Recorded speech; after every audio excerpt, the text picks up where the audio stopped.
Hello नमस्ते most welcome आप सभी का। देखो इस वाले सेशन में अपने जीएसटी को देख रहे हैं और जीएसटी की हिस्ट्री क्या रही है इंडिया में ये भी देखेंगे और इसमें जो रिफॉर्म्स हुए हैं 2025 में ये भी देखेंगे और बहुत आराम से इसको हम कर लेंगे। ओके, तो जीएसटी इसकी फुल फॉर्म क्या है? पहले वो है goods and services tax is a important. Okay, घरेलू उपयोग के लिए बेची जाने वाली वस्तुओं एवं सेवाओं पर लगने वाला मूल्य वर्धित कर है ये। ठीक है, अब बात ये आती है जीएसटी लाया क्यों गया? भाई जीएसटी को इसलिए लाया गया ताकि टैक्स प्रणाली को आसान बनाया जा सके। ठीक है भाई, ध्यान रखोगे, को आसान बनाना था सरकार को। ठीक है, नो प्रॉब्लम भाई, बढ़िया चीज है। चलो भाई आगे देखते हैं। ठीक है, अब क्या हुआ, यहां पे कुछ की पॉइंट्स हैं, हालांकि इन की पॉइंट्स को भी हम आगे जाके देखेंगे दोबारा से, क्योंकि थ्योरी में भी आएंगे आगे जाके। ओके, देखो सबसे पहले ये ध्यान रखो कि जीएसटी को लागू किसने किया है? फ्रांस ने अपने यहां पर 1954 में लागू किया है। ठीक है, भारत इसको लागू करने वाला 161वां देश है। कितनेवें नंबर का? 161वां देश हो जाएगा। अब बात आती है कि सर अब तक कितने देशों ने जीएसटी को लागू कर दिया है? 175 से ज्यादा देशों ने अपने यहां लागू कर दिया और कुछ ने बंद भी कर दिया। समझ गए भाई, बंद भी कर दिया। ठीक है, यहां तक। अब देखो पहली बात, ये कैसा टैक्स है? ये एक अप्रत्यक्ष कर है, यानी कि इनडायरेक्ट टैक्स है, यानी कि जो उत्पाद बना रहा है और बेच रहा है उन पर नहीं लगेगा, जो खरीद रहा है उन पर लगेगा। तो ये क्या है? एक अप्रत्यक्ष कर है, इनडायरेक्ट टैक्स है। ओके जी, ठीक है। अब क्या हुआ कि 122वें नंबर का बिल बना के इसको 2014 में संसद में पेश किया गया। समझ गए भाई, कहां पेश किया गया? संसद में। अच्छा, जब संसद में लोकसभा, राज्यसभा और प्रेसिडेंट की मंजूरी मिल जाती है तब वो एक्ट बन जाता है। तो ये कितनेवें नंबर का एक्ट बन के निकला? 101वें नंबर का एक्ट, यानी कि कानून बनकर निकला। ठीक है भाई, क्लियर हो जाएगा। अब इसको मंजूरी जो मिली थी वो 3 अगस्त 2016 में राज्यसभा से मंजूरी मिल गई और 8 अगस्त 2016 में लोकसभा से मंजूरी मिल गई।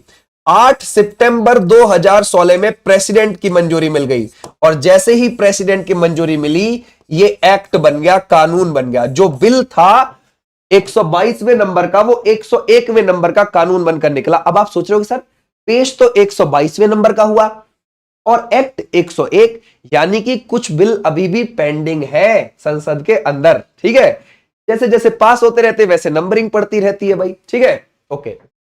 तो अब क्या हुआ भाई, वो कानून बन गया। सरकार ने उसको तुरंत लागू नहीं किया, समय लेकर किया।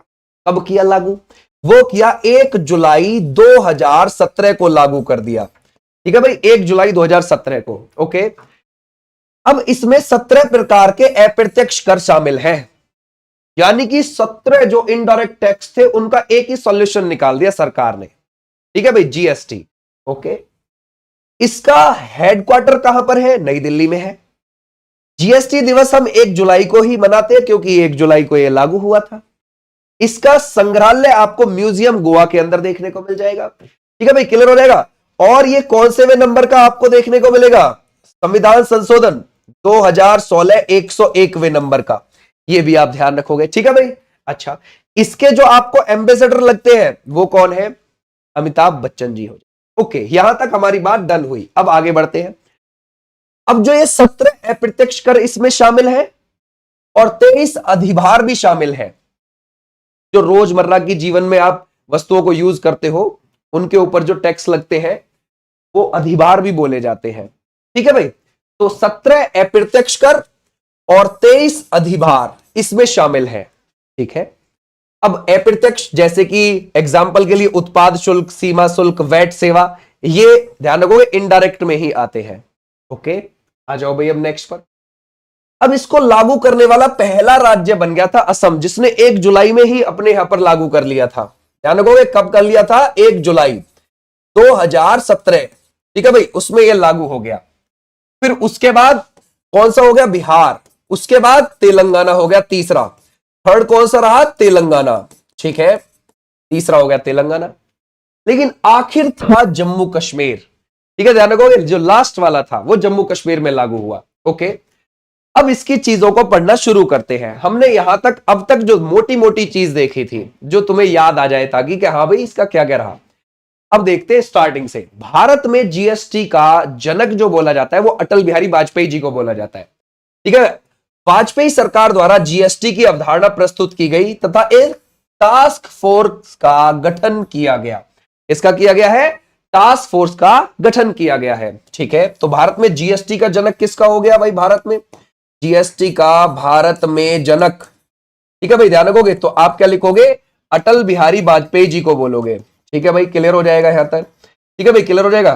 डन भाई, वाजपेयी जी हो जाएगा।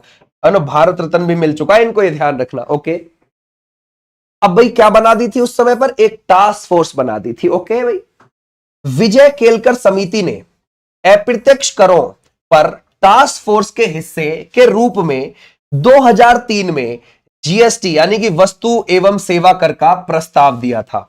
तो हमारा जो जीएसटी है, ध्यान रखोगे, वो कौन सी समिति पर आधारित है? विजय केलकर समिति पर आधारित है। किस देश के मॉडल पर आधारित है? कनाडा मॉडल पर आधारित है। ओके, अब क्या हुआ? 2006 आ गया।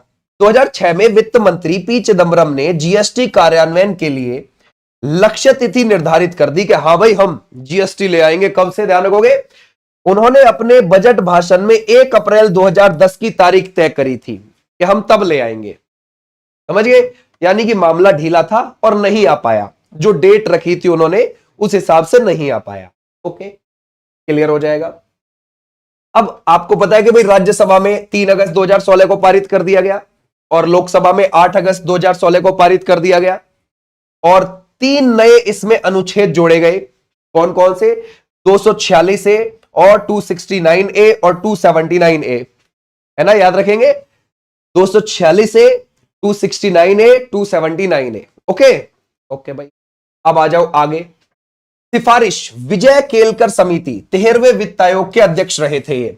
ठीक है, नो प्रॉब्लम भाई। कुल कितने कर समाप्त हुए भैया अप्रत्यक्ष वाले? 17। ठीक है, 17 हो गए। एक राष्ट्र एक कर प्रणाली पर यह आधारित है। One nation one tax theory पर यह आधारित है। ओके, सर्वप्रथम जीएसटी फ्रांस ने 1954 में अपनाया था। ठीक है, भारत का जो जीएसटी है वो कनाडा मॉडल पर आधारित है। ओके, 161वां देश बना भारत इसको लागू करने वाला। बिल्कुल ठीक है। 246 ए में क्या आता है? अब ये देखो, हमने 3 आर्टिकल जोड़े थे, 246 ए, 269 ए और 279 ए। अब इन तीनों में क्या क्या आता है ये देखते हैं। 246 ए जोड़ा गया कि जिसमें कहा गया कि संसद को जीएसटी और आईजीएसटी लगाने का अधिकार है। अब ये आईजीएसटी क्या है? Integrated goods and services tax. अब ये क्या होता है, कैसे होता है, इसको मैं अभी बताऊंगा। इसको बस होल्ड रखो आप थोड़ा सा, ठीक है? तो ये ध्यान रखो कि हाँ भाई 246 में ये बात लिखी हुई है कि जीएसटी और आईजीएसटी लगाने का अधिकार संसद को है, केंद्र की संसद को। ओके, आर्टिकल 269 ए में क्या है कि केंद्र सरकार द्वारा लगाए गए, है ना, और एकत्र किए गए जीएसटी में से राज्यों के हिस्से से संबंधित है। या फिर मैं ये बोल दूं कि 269 ये कहता है कि कर को, टैक्स को कैसे कलेक्ट करना है, संग्रहण करना है और कैसे उसका बंटवारा करना है। ठीक है, तो आप शॉर्ट में ये भी लिख सकते हो 269 ए कि भाई कर का संग्रहण कैसे करना है और फिर उसका बंटवारा कैसे करना है। ये लाइन आती है इसमें। ठीक है, बहुत आराम से हो गया जी। अब आती है 279 ए, इसमें आती है जीएसटी परिषद। अब जीएसटी परिषद भी बनानी पड़ी हमें 279 ए आर्टिकल के तहत। और ये जीएसटी परिषद ये किसकी सिफारिश पर? असीम दास गुप्ता की सिफारिश पर। ठीक है भाई, ध्यान रखोगे, इनकी सिफारिश पर हमने जीएसटी परिषद बनाई। जीएसटी परिषद में 33 सदस्य होते हैं, बस 32 अन्य सदस्य और एक हमारा इसका अध्यक्ष होता है। जीएसटी परिषद का अध्यक्ष हमेशा ध्यान रखना वो वित्त मंत्री ही होता है। तो पहले अध्यक्ष इसके कौन थे? अरुण जेटली थे। और अभी कौन है? निर्मला सीतारमण जी है जीएसटी परिषद की अध्यक्ष। जीएसटी परिषद में टोटल कितने मेंबर है? 33। ओके, अब अगर हम देखें हमारा यहां पर, तो ये सब चीज तो आपने पढ़ी रखी है। तो क्या भाई जीएसटी लागू जो हुआ है वो विजय केलकर समिति के आधार पर हुआ है। और आप लोगों को पता है 101वां संविधान संशोधन 2016 में जोड़ा गया, ये भी आपको पता है। तो ये तो हमने यहां पर देख रखा है। ठीक है, अब इसकी संरचना देखते हैं। जीएसटी परिषद 33 सदस्य है, अध्यक्ष केंद्रीय वित्त मंत्री निर्मला सीतारमण जी अभी है। ठीक है भाई, कोई दिक्कत नहीं है। उपाध्यक्ष जो होते हैं इसमें जीएसटी परिषद में, वो राज्य सरकार का मंत्री होते हैं। समझ गए? जो उपाध्यक्ष होते हैं वो राज्यों के, ध्यान रखोगे, जो सभी राज्य की सरकारें हैं वहां के कौन होते हैं, ध्यान रखोगे, मंत्री होते हैं। ठीक है भाई। सदस्य, अन्य सदस्य में केंद्रीय वित्त राज्य मंत्री होते हैं। ओके, क्लियर हो जाएगा। सभी राज्यों एवं केंद्र शासित प्रदेशों के वित्त मंत्री भी होते हैं इसमें। ठीक है। राज्य सरकार द्वारा निर्वाचित मंत्री भी होते हैं इसमें। ठीक है भाई। ओके। गणपूर्ति यानी कि कुल सदस्यों का 50%, यानी कि भाई कोई भी बैठक होनी है ना तो कुल सदस्यों का 50% आने बहुत जरूरी है, तभी बैठक होगी, वरना नहीं होगी। ओके, स्थगित कर दी जाएगी। ओके भाई, आ जाओ नेक्स्ट पर, स्थगित कर दी जाएगी।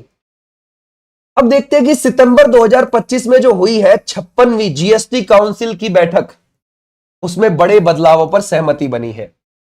जैसे नई दरें, और वे किस पर लगती हैं उनको देखते हैं।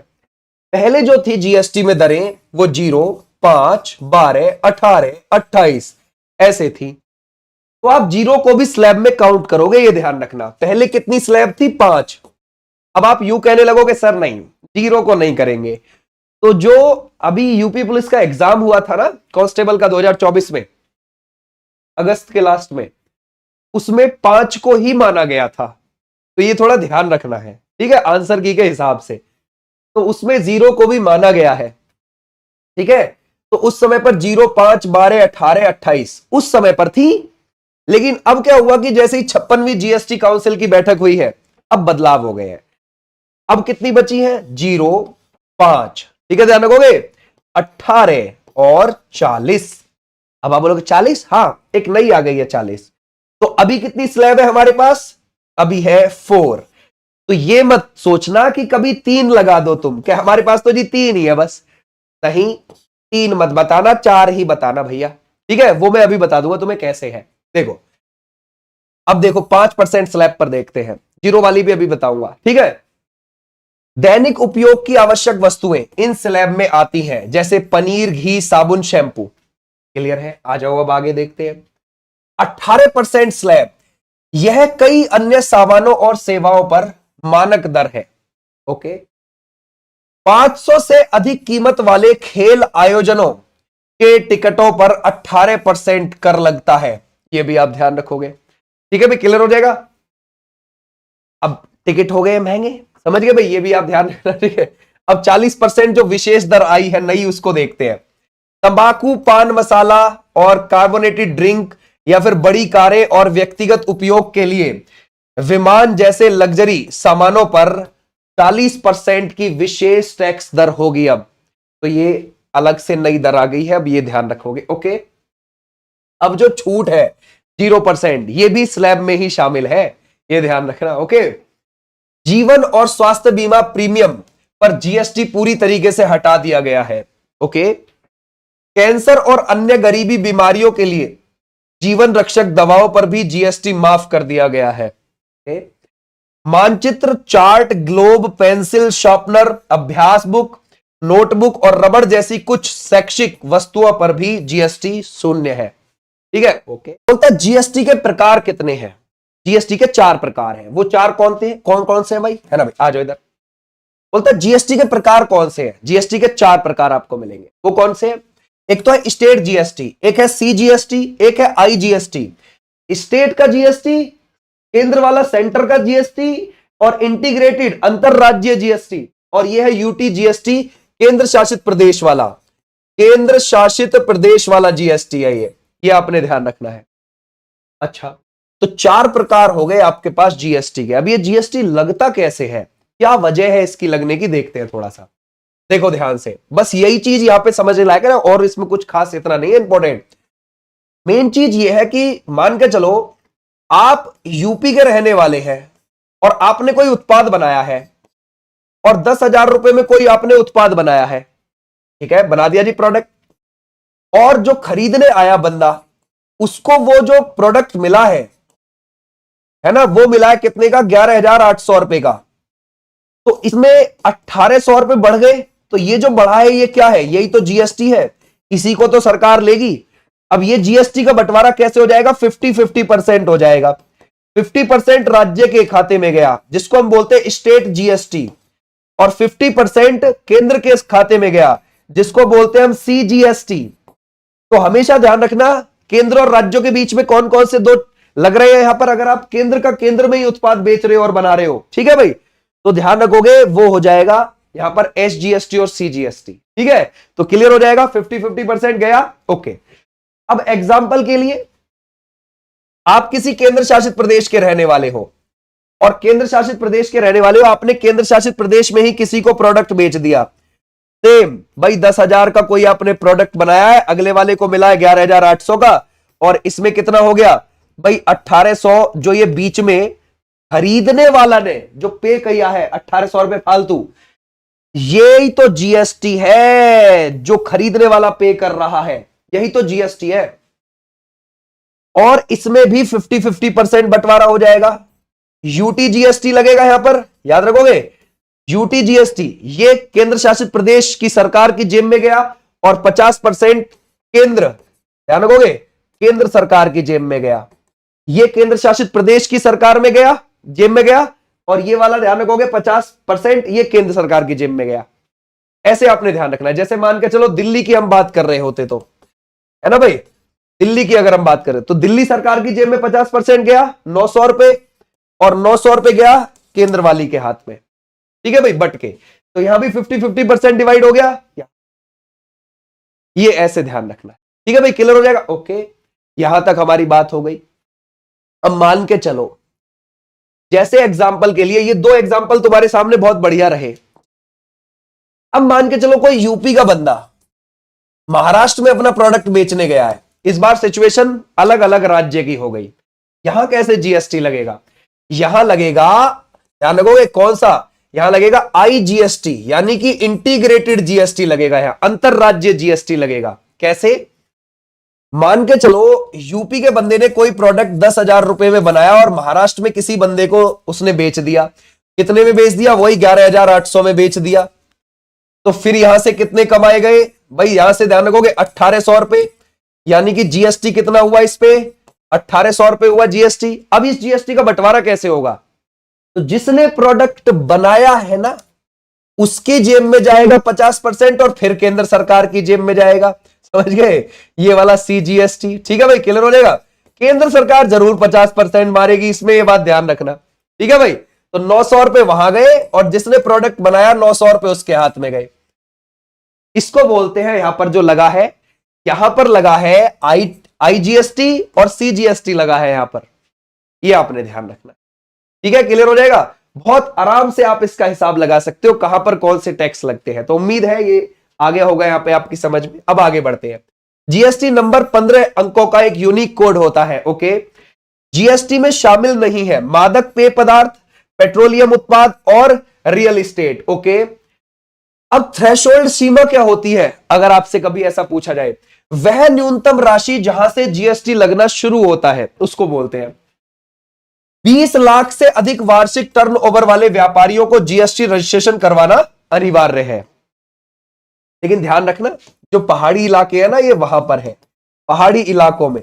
और जो पहाड़ी इलाके नहीं है वहां पर ध्यान रखोगे 40 लाख के लिए। अगर आप 40 लाख का साल भर में टर्नओवर करा रहे हो और आप पहाड़ी इलाके से नहीं बिलोंग करते हो, तो आपको जीएसटी रजिस्ट्रेशन करवाना अनिवार्य है, और पहाड़ी इलाकों के लिए 20 लाख। ओके, अरविंद सुब्रमण्यम समिति का संबंध भी जीएसटी से ही है, यह भी आप ध्यान रख सकते हो। जीएसटी भुगतान कैसे किया जाता है? ऑनलाइन किया जाता है। ठीक है, बोलता है इसका पोर्टल क्या है, ध्यान रखना, www.gst.gov.in इज इंपॉर्टेंट। और आपको पता ही है भाई, फ्रांस ने 1954 में अपने यहां लागू कर दिया था, कनाडा ने 1991 में लागू कर दिया था, रूस ने 1991 में अपने यहां लागू कर दिया था। ठीक है, जीएसटी के लिए वार्षिक रिटर्न का फॉर्म होता है GSTR9। ठीक है, तो ये भी आप ध्यान रखो। तो ये था आपका जीएसटी पूरा का पूरा जो हमने यहां पर किया। ठीक है भाई, असल में जीएसटी का उद्देश्य है छोटे व्यापारियों का व्यापार सुगम बनाना, सरल बनाना। समझ गए? ये इसलिए है, ऐसे भी आप ध्यान रखोगे। ओके भाई, चलिए थैंक यू सो मच। उम्मीद है तुम्हारी बहुत सारी चीज इसमें कवर्ड हो गई होंगी बिल्कुल अच्छे से। हमने एक एक चीज को यहां पर देखा और इसकी हिस्ट्री की चीज भी देखी, नई चीज भी देखी इसमें जो जो ऐड हुई है, तो अब तुमको कोई दिक्कत नहीं आई होती। Thank you, tata bye bye, नमस्ते, फिर मिलूंगा मैं आपको, बाय।